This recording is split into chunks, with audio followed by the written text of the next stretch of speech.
1996 এর পর আবারও 2010 সালের কেলেঙ্কারিতে ধস নামে শেয়ার বাজারে। বিনিয়োগকারীদের আস্থাহীনতায় ভঙ্গুর পুঁজিবাজার ধারাবাহিকভাবে আর শক্ত অবস্থানে দাঁড়াতে পারেনি। ধন্যবাদ মাননীয় সংসদ সদস্য। এবার পুঁজিবাজারের সংকট কাটাতে নড়ে চড়ে বসেছে সরকার। সংসদে প্রশ্নোত্তর পর্বে প্রধানমন্ত্রী জানান, বিনিয়োগকারীদের আস্থা ফেরাতে সুশাসন নিশ্চিত করা হবে, বিচার নিশ্চিত করা হবে কেলেঙ্কারিতে জড়িতদের। বলেন, বীমা খাতের অনিয়ম নিয়েও তদন্ত হচ্ছে।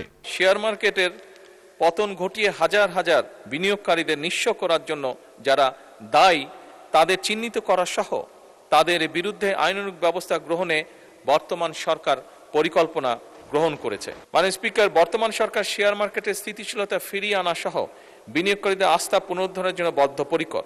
সরকার ইতিমধ্যে বিনিয়োগকারীদের আস্থা বৃদ্ধিতে সুশাসন, স্বচ্ছতা, জবাবদিহিতা, পণ্যের বৈচিত্র্যকরণের মাধ্যমে বাজারের গভীরতা বৃদ্ধি, বিনিয়োগ শিক্ষার প্রসার ইত্যাদির মাধ্যমে উন্নত এবং টেকসই পুঁজিবাজার গঠনের উদ্যোগ গ্রহণ করেছে।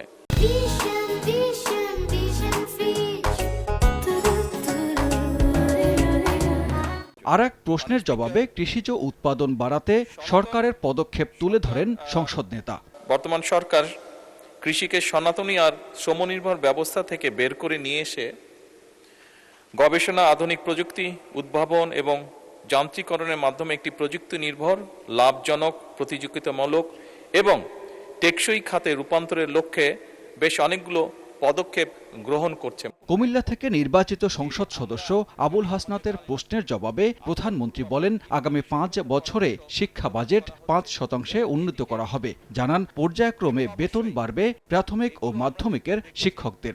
স্বৈরাচারের সময় শুধু বিল্ডিং হয়েছে, কিন্তু হিউম্যান রিসোর্সের কোনো উন্নতি হয় নাই। প্রাইমারি এবং সেকেন্ডারি এই শিক্ষকদেরকে যদি আমরা সঠিকভাবে ট্রেনিং দিতে না পারি, কিন্তু শুধু ট্রেনিং না, ট্রেনিংয়ের সাথে তাদেরকে তাদের সম্মানীয় যদি বৃদ্ধি করতে না পারি, তাহলে অবশ্যই আমরা প্রত্যাশা করি না যে তারা ভালো কিছু ডেলিভার করতে পারবেন। এদিকে অধিবেশন শুরুর আগেই সংসদ ভবন পরিদর্শনে আসা শিক্ষক ও শিক্ষার্থীদের সঙ্গে কুশল বিনিময় করেন প্রধানমন্ত্রী। এ সময় শিক্ষার্থীদের পড়ালেখার খোঁজ খবর নেন তিনি। দেশের সেবায় নিজেদের প্রস্তুত করতেও উৎসাহ দেন সরকার প্রধান। সানবীর রূপল, সময় সংবাদ, ঢাকা।